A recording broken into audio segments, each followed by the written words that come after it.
മലയാള നാട് ഒന്നടങ്കം പൊന്നോണത്തെ വരവേൽക്കാനായി ഒരുങ്ങുകയായി.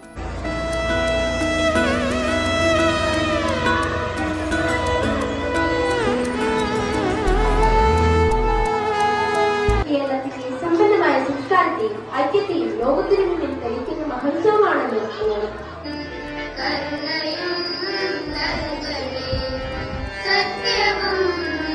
2025 JVPS ഓണാഘോഷ പരിപാടിയിലേക്ക് നിങ്ങളേവരെയും സ്വാഗതം ചെയ്യുക എന്നുള്ളതാണ് എന്റെ കർത്തവ്യം. ഓണം, ഓണാഘോഷം എന്നൊക്കെ കേൾക്കുമ്പോൾ നമ്മുടെ മനസ്സിൽ ഓടി വരുന്ന ചില ഓർമ്മകൾ. നിങ്ങൾക്കെല്ലാം സന്തോഷമല്ലേ? ബഹുമാനിയായ സ്കൂൾ പ്രിൻസിപ്പൽ, MGA പ്രസിഡന്റ്, ഇവിടെ സന്നിധരായിരിക്കുന്ന സ്റ്റുഡൻസ്, പേരൻസ്, ടീച്ചേഴ്സ്,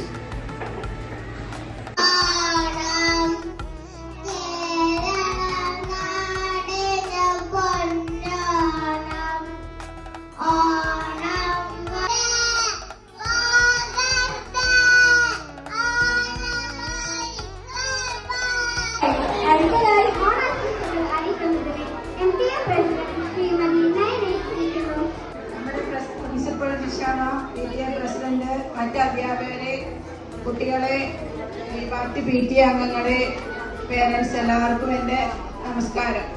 ഇന്ന് ഓണമാണല്ലേ?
പറയാലോ, ശ്രദ്ധിച്ചു കേൾക്കണം കേട്ടോ.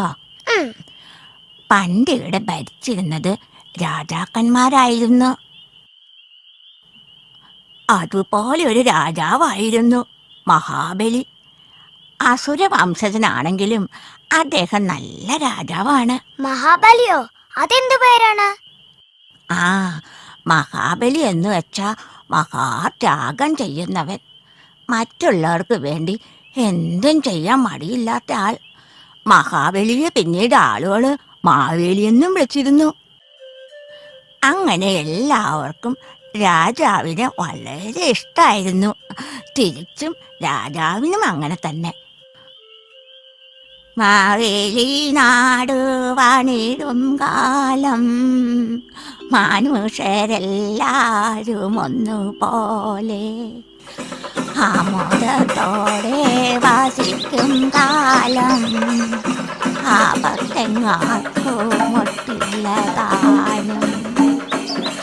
ആധികൾ വ്യാധികളൊന്നുമില്ല, കാലമരണങ്ങൾ കാണില്ല. മുത്തശ്ശി, ഇനി ബാക്കി കഥ പറയൂ. തൃക്കാക്കര ആസ്ഥാനമാക്കിയാണ് മഹാബലി രാജ്യം ഭരിച്ചിരുന്നത്. വിഷ്ണു ഭഗവാന്റെ ഭക്തനായ പ്രഹ്ലാദ രാജാവിന്റെ കൊച്ചു മകനാണ് മഹാബലി. കൊച്ചു മകനെന്ന് വെച്ചാൽ പേരക്കുട്ടി. എന്റെ പേരക്കുട്ടി അല്ലേ ഉണ്ണി? അതുപോലെ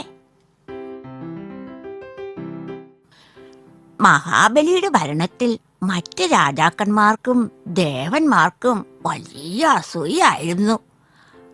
ആർക്കും ദേവന്മാരെ വേണ്ട, എല്ലാവർക്കും മഹാബലി രാജാവിന് മതി. തങ്ങളുടെ സ്വർഗരാജ്യം കൈവിട്ട് പോകുമെന്ന് ഭയന്ന ദേവന്മാർ വിഷ്ണു ഭഗവാനോട് അപേക്ഷിച്ചു. മഹാപ്രഭു, ഞങ്ങളെ രക്ഷിച്ചാലും. മഹാബലി പ്രജകൾക്കെല്ലാം പ്രിയങ്കരനായി തീർന്നിരിക്കുന്നു. ഇങ്ങനെ പോയാൽ സ്വർഗവും അസുരരാജാവ് കീഴടക്കും. മഹാബലിയെ ഇല്ലാതാക്കണം. മഹാബലി വിശ്വജിത്ത് എന്ന മഹായാഗം നടത്തുന്നുവെന്ന് കേൾവിപ്പെട്ടു. അതുണ്ടാകരുത്.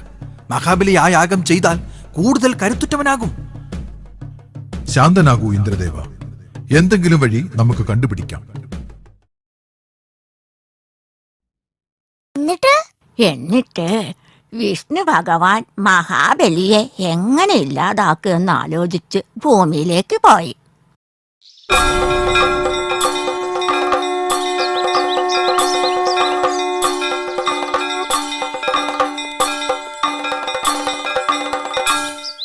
വരൂ ബ്രാഹ്മണബാല, താങ്കൾക്ക് എന്റെ യാഗശാലയിലേക്ക് സ്വാഗതം. അകത്തേക്ക് വന്നാലും. ഭക്ഷണം വേണമെങ്കിൽ ഭോജശാലയിലേക്ക് പോകാം. പിന്നെ ബാല, എന്താണ് വേണ്ടത്? എനിക്കിരുന്ന് പ്രാർത്ഥിക്കാൻ 3 അടി മണ്ണു തരാൻ സാധിക്കുമോ അങ്ങേക്ക്? ബാല, ഇത് മഹാബലിയുടെ നാടാണ്. 3 അടി മണ്ണ് മാത്രം മതിയോ?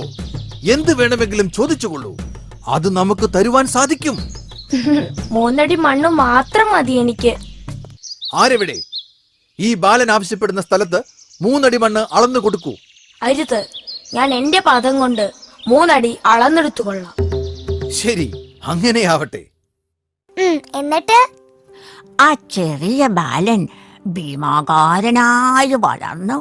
1 അടി കൊണ്ട് സ്വർഗവും 2-ാമത്തെ അടിയിൽ ഭൂമിയും നരകവും അളന്നു. അത്രയ്ക്ക് വലിയ കാലോ?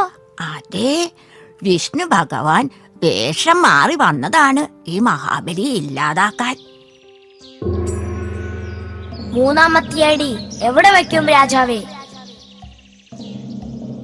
എന്റെ പ്രജകളെ ഇടയ്ക്ക് വന്ന് കാണുവാൻ സാധിക്കുമോ പ്രഭോ? എനിക്ക് ചിങ്ങമാസത്തിലെ തിരുവോണ ദിവസം വന്ന് പ്രജകളെ കണ്ടോളൂ. അങ്ങനെ മഹാബലി നമ്മളെ കാണാൻ വരുന്ന ദിവസമാണ് ഓണം. അത്തം മുതൽ 10 ദിവസം വീടിന് മുന്നിൽ പൂക്കൾ ഒരുക്കി നമ്മൾ മാവേലിയെ വരവേൽക്കും. തിരുവോണ ദിവസം സദ്യ ഒരുക്കി നിലവിളക്ക് കത്തിച്ച് ഇലയിൽ വിളമ്പി നമ്മൾ അദ്ദേഹത്തെ ആദരിക്കുകയും ചെയ്യും.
നിർവഹിക്കുന്ന കർത്തവ്യം. ആദ്യമായി എനിക്ക് നന്ദി അറിയിക്കാനുള്ളത് ബഹുമാനപ്പെട്ട സ്കൂൾ മാനേജർ സുഗത മാസ്റ്ററിനോടാണ്. അദ്ദേഹത്തിന്റെ അസാന്നിധ്യത്തിലും ഈ പരിപാടിക്കായുള്ള എല്ലാ മാർഗനിർദ്ദേശങ്ങളും തന്ന സാറിനോടുള്ള നന്ദി അറിയിക്കുന്നു. അടുത്തതായി ഈ പരിപാടിക്ക് എല്ലാ മാർഗനിർദ്ദേശങ്ങൾ നൽകി ഞങ്ങളെ ആദ്യവടം പിന്തുണച്ച ബഹുമാനപ്പെട്ട ശ്രീമതി ജിഷ ഡേക്സിനോടുള്ള നന്ദി അറിയിക്കുന്നു. നന്ദി മാഡം. അടുത്തതായി ഇന്ന് ഈ ഓണാഘോഷത്തിൽ നമ്മോടൊപ്പം ചേർന്ന നമ്മുടെ PTA പ്രസിഡന്റ് ശ്രീ KS വിൽസനോടുള്ള നന്ദി അറിയിക്കുന്നു. നന്ദി സർ.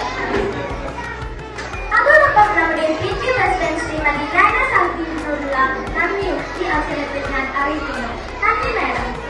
തങ്ങളുടെ വിജയകരമായി സംഘടിപ്പിക്കാൻ നിർണായക പങ്കുവച്ച പരിപാടി കൺവീനർ രാധിക ടീച്ചറോടുള്ള നന്ദി അറിയിക്കുന്നു. എല്ലാവർക്കും ഓണാശംസകൾ.